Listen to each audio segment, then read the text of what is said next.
Hi, Gordon here with another edition of the Unscripted Series. I've taken about 3 months off, and really it was part of a time when Shar and I we didn't take a complete vacation because we can never do that. Every day I have customer communication and owner communication and things with the database, and we have some website things, and we have bits of shop work that we do, bending sides and voicing tops and backs. So we can never completely get away from Mya-Moe, which is both a plus and a minus. But we did take a lot of time off in the last 3 months to recharge our batteries. I think we were at a point where I wouldn't say we were burned out, but I think that we could see that on the horizon and wanted to recharge and take some time off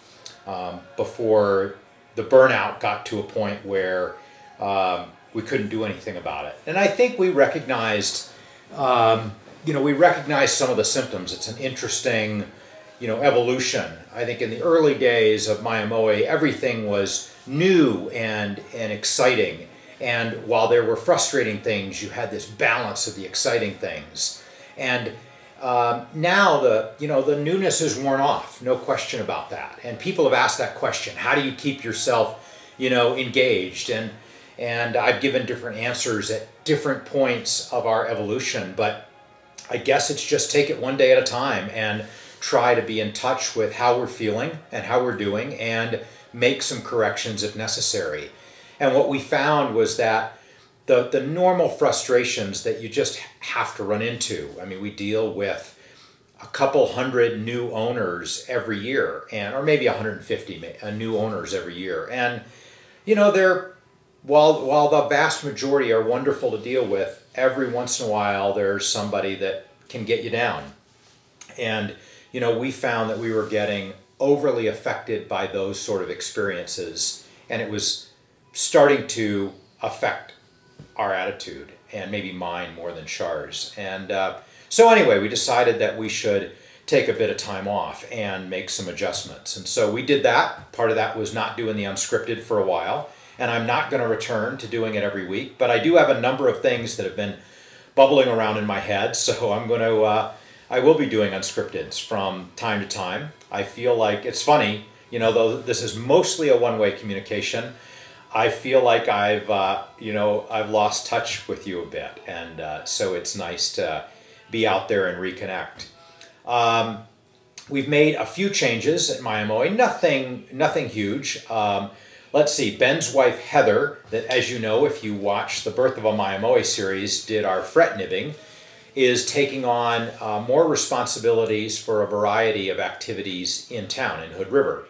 And so she turned over fret nibbing to Nicole, and it's nice to keep all that in the family. We are slowing down the rate at which we build ukuleles a bit.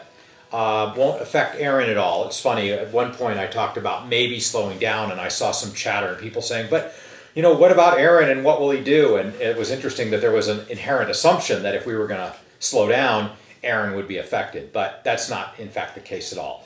Aaron continues to be our only full-time employee. I think of him more as a partner than an employee, but anyway, he's full-time and will remain that way. Shar and I backed off our building a bit. We still touch every ukulele and work on every ukulele that's made, whether it be in laying the rosette or picking out the wood with people and working with them on their configurations, bending sides. We do all of that, as well as thicknessing the top and the back. So on every ukulele, we play a role, but we won't be kind of building and stringing as many as we were. So in 2014, I think we made about 320 instruments, and I would guess this year it will be more like maybe 220 or so. And as I said, when we saw the potential of burnout on the horizon, we had to look and say, what can we do about that? And part of it is that, every instrument we produce, there are 50 to 100 emails that go along with it. So by cutting back how many we're making, we cut back on our overhead, how many parts that we order, how much wood we order, but most importantly, that owner communication. And that allows us to just relax a bit. And I think we realize that we're in this great period in our lives where we're healthy and we're doing something that we love, and we want that to continue, and we want to have that, that attitude, and we love working with owners and to-be owners, and we love your enthusiasm, and we want to return that. So anyway, those are the biggest changes. We will be announcing a new series of ukuleles. They will not be available for pre-order or customization, and I will talk more about that. I'll kind of tease you with that, but talk more about that in an upcoming video. And let's see. I don't know. I don't think there's anything else big on the horizon. We've had a pretty mild winter here. We had a very harsh start to it, but a mild winter, and here we are in the beginning of April, and spring is in full swing. And I'm going to finish off by getting up. Sorry, I'll be out of the camera for just a second. But that was my little thing. Let's see if we can see Zoe down there. Look at her. So, hi Z. So there's Zoe looking into the camera. And last you knew Zoe, she was just a few months old.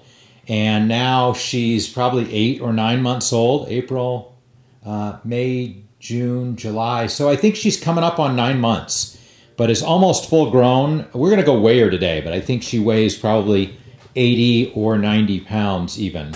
And she's tired because she's just been out on a big adventure and a big play with her friend Lola, which is her 3-year-old chocolate lab friend that lives down the street. So there's Zoe.